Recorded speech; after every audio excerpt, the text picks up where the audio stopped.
โอเคเนาะตอนนี้ก็ครบไปที่เรียบร้อย 1 2 3 4 5 6 7ทางพุ่นเมารถปวดหักเพิ่นว่า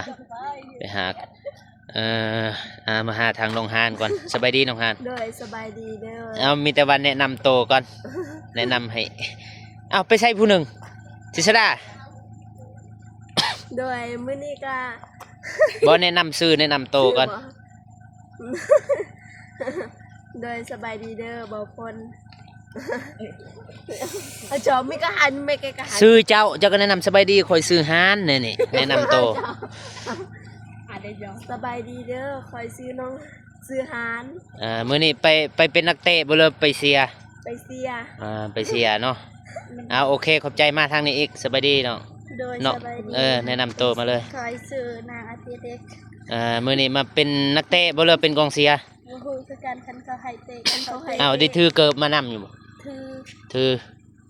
ถือว่าตำแหน่งอิสระเนาะผู้นี้เสียก็ได้เตะก็ได้ทางนี้สบายดีเนาะ โดยสบายดี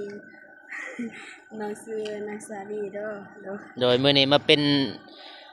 นักเตะบ่เลยมาเป็นกองเสีย แบบใดก็ได้ จุดประสงค์น้องสิไปนี่มาเป็นไปเตะบ่ตั้งใจไปเตะบ่เลยไปเสีย ตั้งใจไปเตะ ได้ถือเกิบมาอยู่บ่ บ่น้องบ่มีเกือบ บ่มี โดย เตะบ่ได้เลยหินนะฮะอันบ่มีเกิบมาทางนี้ต่อ โดยสบายดีบ่คน บ่แนะนำซื้อแนะนำตัวนะ อะไรซื้อก่อนมื้อนี้ ซื้อพรมื้อนี้ซื้อฝนบ่ โดย ซื้อพรมื้อนี้ไปเตะบ่เลยไปนั่นน่ะ ไปเสีย ไปเสียโอเคขอบใจ โดยสบายดีบ่คนเสียน้องห่างเด้อ โดยมื้อนี้ไปเป็นอิหยังไปเป็นกองเสียบ่หรือเป็นนักเตะจ้ะ แบบใดก็ได้ แบบใดก็มีแต่ว่าเสียข้างสนามมันได้คันแบบใดก็ได้สบายดี โดยสบายดีน้องซื้อสารเพชร มื้อนี้ไปเป็นนักเตะบ่หรือเป็นกองเสียค่ะ ไปเตะ ไปเตะเนาะถือว่าผู้นี้ตายโตไปเตะแต่ว่าทางนี้ยังคาใจอยู่บ่ฮู้ว่าสิไปเตะหรือบ่แล้วก็ยังอีก2คนในรถ บ่ฮู้ว่าเขาสิเลือกหรือบ่ มีหยังอยากฝากบ่ให้ทีมงานเฮา มีงานเบาเตียงสู้ๆมีแต่อยากพาคนนี้ได้ให้เพื่อเบาเตียงให้คอยชนะเต็มที่เลยในเกม โอเคขึ้นรถซะ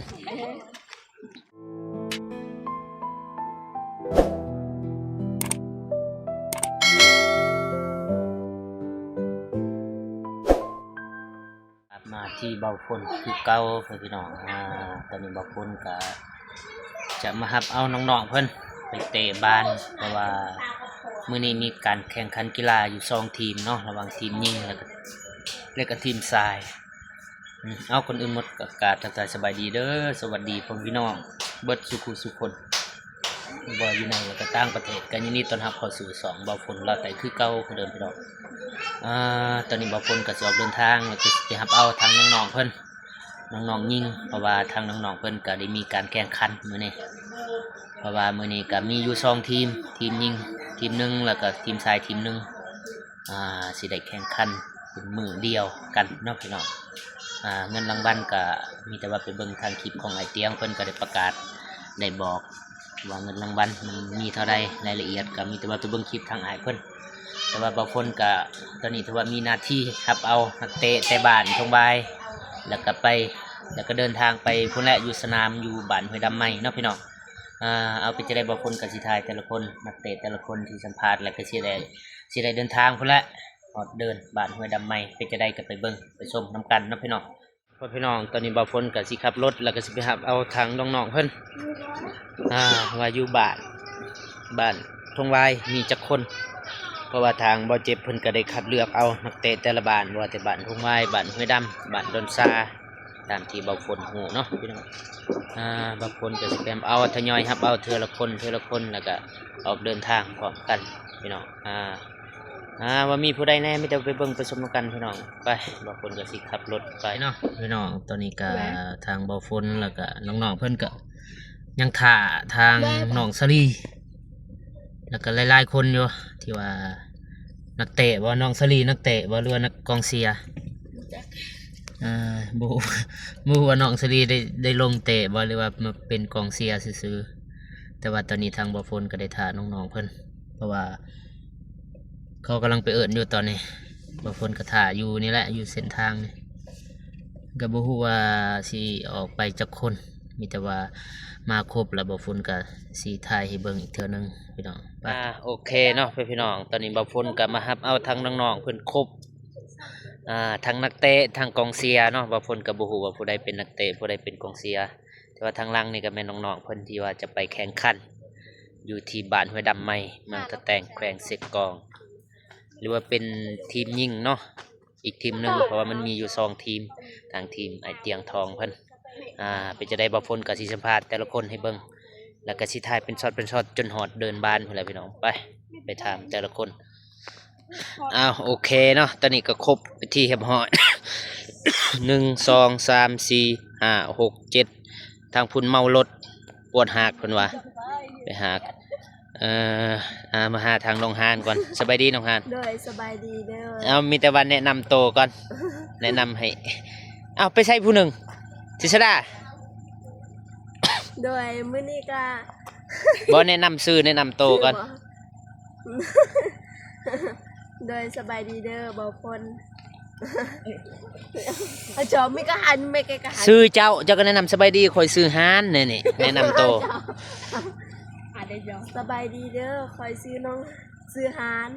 มื้อนี้ไปเป็นนักเตะบ่เลยไปเสีย ไปเสีย ไปเสียเนาะโอเคขอบใจมากทางนี้อีกสบายดีเนาะ โดย เนาะ สบายดี แนะนำโตวมาเลย คอยซื้อนางอาทิตย์เด็ก มื้อนี้มาเป็นนักเตะบ่เลยเป็นกองเสีย บ่ฮู้คือการคันเขาให้เตะคันเขาให้ ได้ถือเกิบมานำอยู่บ่ ถือ ถือว่าตำแหน่งอิสระเนาะผู้นี้เสียก็ได้เตะก็ได้ทางนี้สบายดีเนาะ โดยสบายดีน้องซื้อนางสาลีเด้อเด้อ โดยมื้อนี้มาเป็นนักเตะบ่หรือมาเป็นกองเชียร์ แบบใดก็ได้ จุดประสงค์น้องสิไปนี่มาเป็นไปเตะบ่ตั้งใจไปเตะบ่หรือไปเชียร์ ตั้งใจไปเตะ ได้ถือเกิบมาอยู่บ่ บ่น้องบ่มีเกิบ บ่มี โดย เตะบ่ได้เลยหินนะฮะอันบ่มีเกิบมาทางนี้ต่อ โดยสบายดีบ่ฝน บ่แนะนำซื้อแนะนำตัวนะ อะไรซื้อฝนมื้อนี้ ซื้อพรมื้อนี้ซื้อฝนบ่ โดย ซื้อฝนมื้อนี้ไปเตะบ่หรือไปนั่นน่ะ ไปเสีย ไปเชียร์โอเคขอบใจ โดยสบายดีบ่ฝน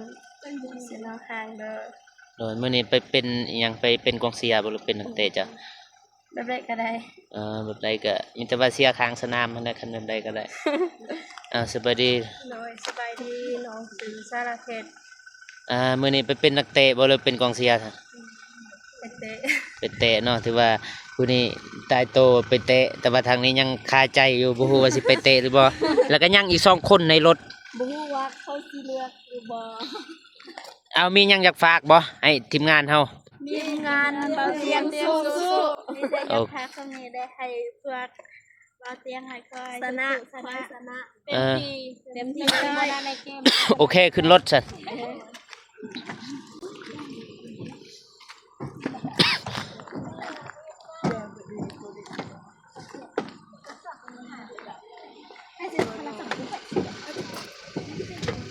ขึ้นรถเนาะพี่น้องสบายดีเด้อ สวัสดี สบายดีทางนี้บ่ทันได้สบายมั้ง ใส่เสร็จ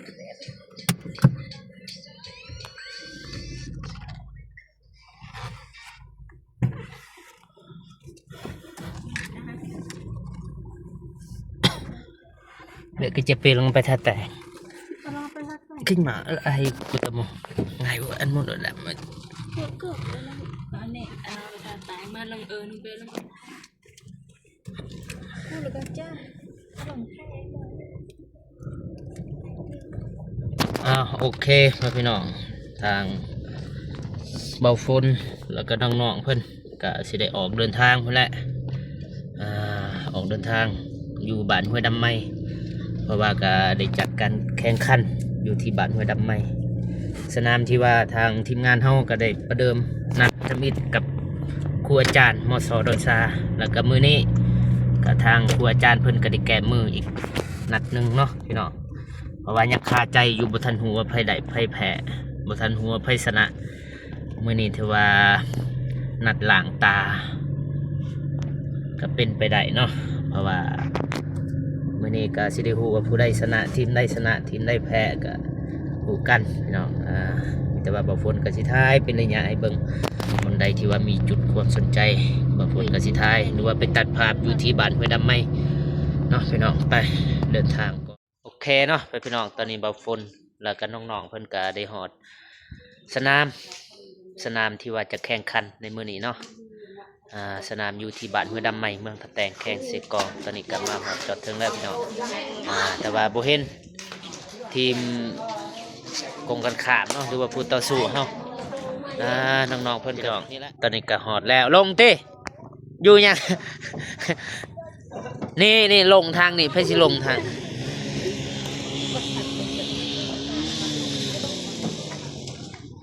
ฮอดเดินแล้วทางนี้ก็บ่ทันนุ่งส่งอยู่โอ้ยบัดซำนี้บ่พอเจ้าทางนอกรู้สึกอะไรฮอดนี่ตื่นเต้นอยู่บ่คือบ่เต้นเลยตื่นเต้นโอเคลงบัดนี้โอ้ถ้าจะเปิดประตูเนาะทางนี้ก็ได้ลงหานลงตีทางนั้นลงตีผู้นี้ที่มันทีมต่างนี่แหละทีมครูต่อสู้ทีมไอเตียงสิเจอกับทีมนี่แหละญาติว่าพ่นไปลบแดดดูพ่นสบายดีเด้อ มาเสียไพ่มาเนี่ยนักเรียนชนะโอ้เตะบางยานนี่บ่นักเรียนบ้านหน้าทีมกองร้อนเนี่ยปกสทีมเสานุ่มนี่กองร้อนเยอะเสานุ่มโอ้ยังสิได้แข่งขันมาจังหน่อยโอ้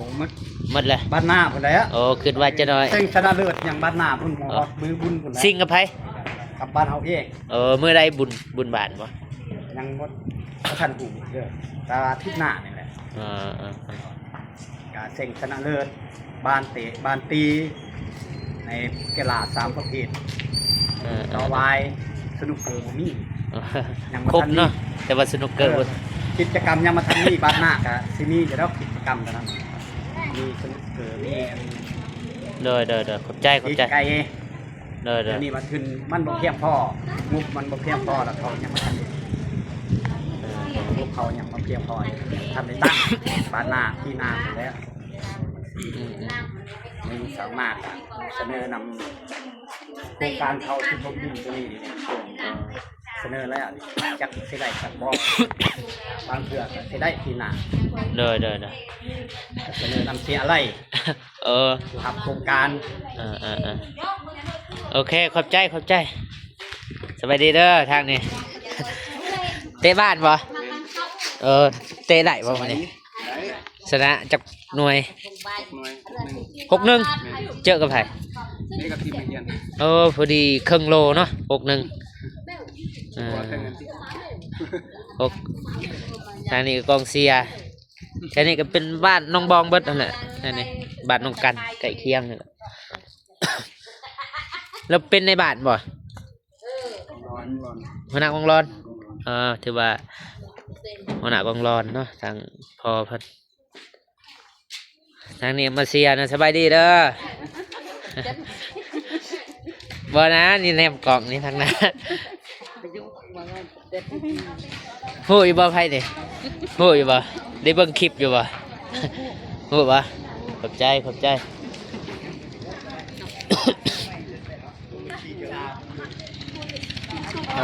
ทุกบรรยากาศ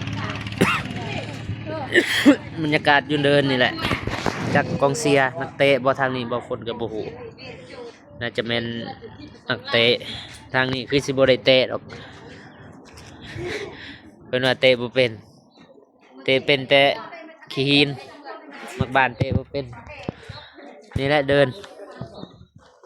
ที่ว่าจะจัดการแข่งขันจ้ะนะ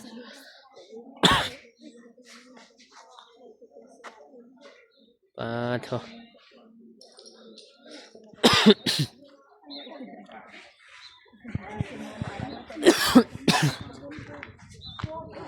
ซีเมนเจอกับทีมนี่แหละทางทีมไอเตียงเพิ่นสิเจอกับทีมทงวายซิตี้สบายดี สบายดี เจ้าซื้อหยัง ซื้อไข่มุก ไข่มุกเบิ่งทางหลังหั่นซื้อทีมเบอร์7เนาะดาวเด่นทีมดาวเด่นสิเจอกับทีมเตียงทองชาแนลบ่ฮู้ว่าผู้ใดสิอยู่ผู้ใดสิไปเนาะพี่น้อง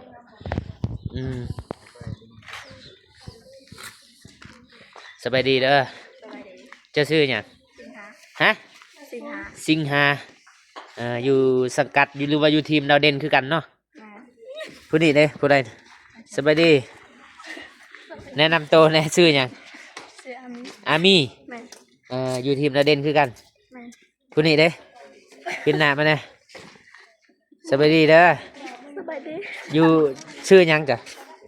สิลี ซื้อมีซีมี่วะ แม่ อยู่ทีมดาวเด่นคือกัน แม่ ผู้นี้เด้อสบายดีเด้อ สบายดี แนะนำตัวเนี่ยยันว่า FC บ่ฮู้ชื่อ ซื้อเทศ ทิศซื้อลิดบ่ซื้อทิศหรือซื้อแท้ ซื้อเลน ซื้อแท้เด้ ทิศสะดา ทิศสดาอยู่ทีมใด ได้เลย ดาวเด่นตามบางคนคิดน่าจะแม่นดาวเด่นสิเจอกับทีมไอเจียงทองเพิ่นสิ่งเงินรางวัลบ่ฮู้ว่าจักลาดเนาะจักแสนบางคนก็บ่ฮู้รายละเอียดมีแต่ไปเบิ่งทั้งสองอ้ายเพิ่นโทษบรรยากาศโทษสนะมาแล้ว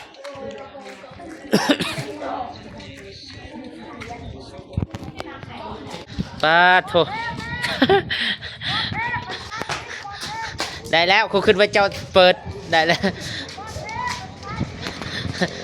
ได้แล้วมานี่เจ้าสนะมาจะใช้ มาสวัสดิ์น้องก็ใช้ มาแต่บ้านย่างเอา โดย โอ้คือบ่ให้บ่ตูนไปครับ นี่มาอยู่นี่มันแดด บาตูนหูหนอกเมื่อกี้ ฮะ บาตูนหูหนอกเมื่อกี้ ยุ โดย ยุนั่นน่ะ แล้วหูหนอก โอ้ยอกหันบ่อยู่ไสเรายอกติ อยู่นี่พวกลูกเรายอมคือเราเห็นอันนี้พวกลูก เรายอกเราก็คนมักยอกก็ฮู้อยู่ติอ้ายเพิ่น มาเตะบ้านบ่มื้อนี้มาเสียบ่ โดย นี่ปินกล่องมานี่ปินมาหากล่องติมาเตะบ่มาเสีย มาเสีย มาเสียผู้ใดเป็นพิเศษมื้อนี้ มาเสียเบาโกกับเบาพวงเบา บ่เจ็บ โมเมนต์เบาฝน คือประมาณนำไอายเตียงเพิ่น เบาโมเมนต์ อืมลงทุนมาเสียเนาะ เสียใจที่น้องเบาเลย เอาได้ โอ้ตูนอยู่เนาะ บ่ให้อยู่กล่องบ่ให้แน่ จะหน่อยเสียเด้อ โดย บ่ให้เด้อ จะไหนตอนแรงนะเบาไปส่งเองบ่เมื่อเฮือน ไผ นะเบา บ่นะบ่าวไปส่งพวกนี่พูดอยู่ทงวายอยู่อาลีอยู่บ่แม่นอยู่ทงวายอยู่ดอนซาทางไอเตียงไปส่งพุ่นโอ้ย่างมาพุ่น สบายดีแน่นอนสบายดีโดยสบายดีเฮ็ดเลี้ยงวันอะไรแต่กันกัดกันวัน บรรยากาศเนอกก่อนแข่งนี่แหละแต่ว่าทางนี้ก็ทางอ้ายเพิ่นก็จะแม่นไปรับน้องบองแหละ สู้ๆได้อาย เด้อขอบใจเด้อฮู้บ่ไผนี่ นี่เด้ เคยเห็นแต่ว่า เคยเห็นไปเฮ็ดเวียนกันตะขบูคือ นี่เด้เสื้อดำหั่น แต่อยู่แต่นี่กับพี่น้องสลีกับน้องน้ น้องเดิมบ่ฮู้ป่ะ ำน้องเดิมบ่ฮู้แต่น้องเดิมบ่ได้มา น้องเดิมบ่สบาย ฮู้แล้วคือเจ้า อยู่เพื่อน นี่เด้เจ้าเคยโทรหาอยู่พุ่น เคยนี่อยู่เฮ็ดเราชื่อหน่อยบ่ บ่แม่นแหละ บ่แม่นแล้ว ซา ซาแนวเฟซเราอังกฤษบ่แม่นภาษา ภาษาลาวน้องบ่ฝนเอง โดยยินดีแต่ได้ฮู้จักเด้อ เลยชื่อสารเพชร โดย บ่ว่ากำลังจืดนี่ว่าสารเพชรก็ได้ จะได้ไปเสียหญ้าบ้านนี่ เมื่อย ม่วนบ่ทั้งเมื่อยทั้งม่วนเนาะ ม่วน เออ เจ็บเอวเลยแบกกับเพเจ็บ โอ้แบกกาแฟแบกดึงพาบัตรอีกเนาะ โดย เ เห็นอยู่ในคลิปน้องนะดึงอยู่หั่นล่ะโอเคมีแต่ท่าเสียจ้ะนะตาโธบรรยากาศเนาะกองเสียทางบ้านน้องบองแล้วก็ทางบ้านเบาฝนบรรยากาศคึกคืนบ่จ้ะนะคึกคืน เตะกับใคร ทีมไอเตียงเนี่ยบ่ทีมไอเตียงสิเจอกับครูอาจารย์แล้วก็ทีมยิงอีกทีมหนึง ครูอาจารย์มอตอหรือมอ มส ท่าแตง บ่มสดอนซ่าอ้าวเขาว่ามอซอท่าแตงเจอกับใคร จังหวะคือกัน ยินเขาว่าอยู่มีมอซอท่าแตงเขาจะเจอกับทีม จังหวะได้บ่ฝนบ่ทันหูกันนะบางเทื่อก็สิเจอกับทงวายบ่จัก โดย อืมบางเทื่อทีมอันนี้ก็ทีมดาวเด่นกับผสมกับทีมนี่แหละบางเทื่อก็สิอยู่ทีมเดียวเนาะบ่ฝนกับบ่ทันหูรายละเอียดปานใดเสือสีฟ้านี่ก็สิอยู่ทีมเดียวนี่แหละกับนี่บางเทื่อสิเจอกับมสดอนซากับบ่ทันหูบ่แม่นบางเทื่อสิเจอกับมสทัดแตงบ่ฝนบ่ฮู้เนาะเพราะว่าทางบ่เจ็บเพิ่นได้นัดแต่ว่าบ่ฝนก็บ่ได้นัดบ่ฝนมารับเอาทางน้องๆเพิ่นแล้วก็นักกีฬาบางส่วนแต่ว่าบางส่วนก็ได้ขี่รถมาเองก็บ่ว่าหยังเนาะแล้วแต่ความสะดวกไผมันทางคุณก็สิแม่นมาเซียเนี่ยบ่เคยเตะบ้านทางน้องหางพี่สาวของน้องหานจะได้อยู่เฮือนหลังใหม่รู้สึกนั่นน่ะ สบาย สบาย โดย มันหนุกมันน่ะ สบายบึกครับ ฮะบ่ครับบ่แคบ โดย เออดีแล้วได้ยังแต่พุ่นแหละห้องน้ำบ่ทันได้น้องหาน โดย น้องหานอยากได้อยู่บ่ห้องน้ อยาก ำภาวนาให้ถึกเลขเด้อ โดย สิเฮ็ดให้อยู่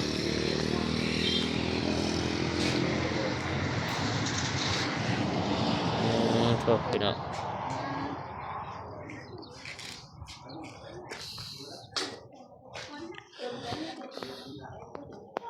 ตอนนี้กำลังรอท่าทางทีมอีกทีมหนึงแล้วก็ทางอ้ายเพิ่น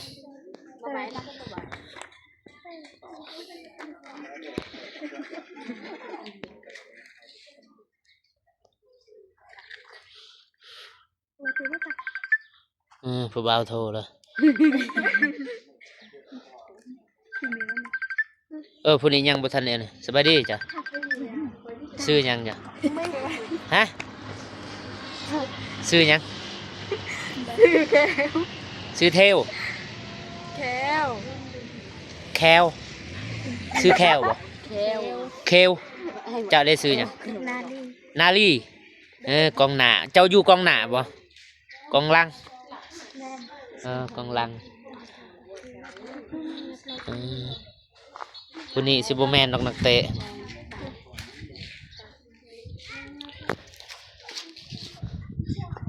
เปลี่ยนเครื่องติวอร์มก่อนลงสนามนี่คือผู้นี้เต็มสุดเลยแลนอยู่นี่แหละก็คอยแลนวอร์มเอาอบอุ่นร่างกายเด้ทางนี้ เอายามันตกนะ ทางสนะก็เปียพรมนะทาง โอ้ยสบายดีเด้อ ให้น้องอัศสรเปียพรมปะโถ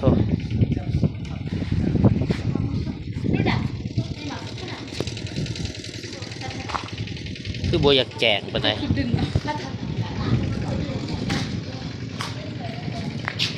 นี่ผู้ต่อสู้ทีมครูอาจารย์เพิ่นมาแล้ว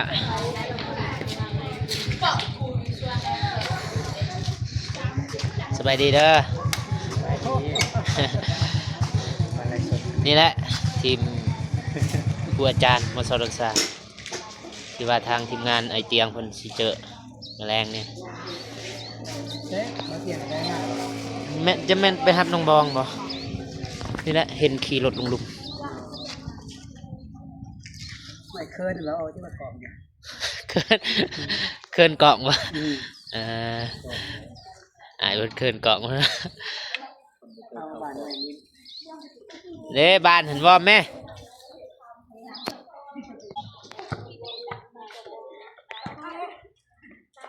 จ้ะสิทาย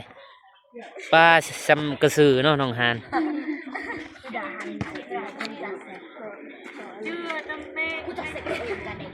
คึกคืนเนาะทาง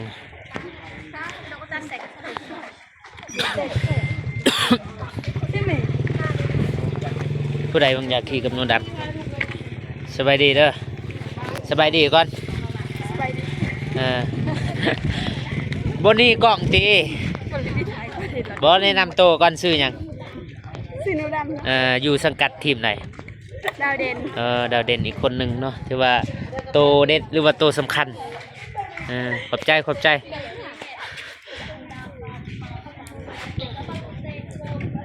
บรรยากาศอยู่หน้าเดินนี่แหละประมาณนี้แหละเนาะเดี๋ยวผลงานก็มันจะว่าติดตามเบิ่งทั้งสองอ้ายเตียงเพิ่นว่าผู้ใดชนะผู้ใดตกเนาะ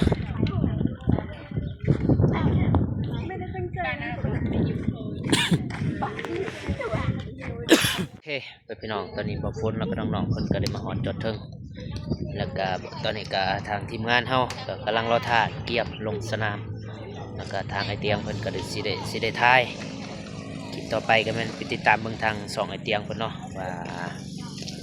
การแข่งขันว่าผลสกอร์มันจะออกเป็นแบบใดก็มีแต่ว่าติดตามเบิ่งทางสองไอเตียงเพิ่นสองบ่าวคนเองก็มีแต่ว่ามาหับทางน้องๆเพิ่นเนาะพี่น้องเอาคนอื่นหมดบ่าวคนก็ขอขอบใจผู้ใหญ่ใจบุญทุกท่านที่เข้ามาเบิ่งติดตามสองของบ่าวคนแต่ต้นจนจบบ่าวคนก็ขออวยพรในทางผู้ใหญ่ใจบุญทุกท่านจงมีแต่ความสุขความเจริญความเจ็บบ่ให้ได้ความไข้บ่มีร่ำรวยปรารถนาสิ่งใดขอให้ได้สิ่งนั้นเนาะคนอื่นหมดก็บ่าวคนก็สิขอจบคลิปเพียงเท่านี้พอกันคลิปหน้าสำหรับคลิปนี้บ่าวคนก็เอามาสบายดีเด้อบ๊ายบาย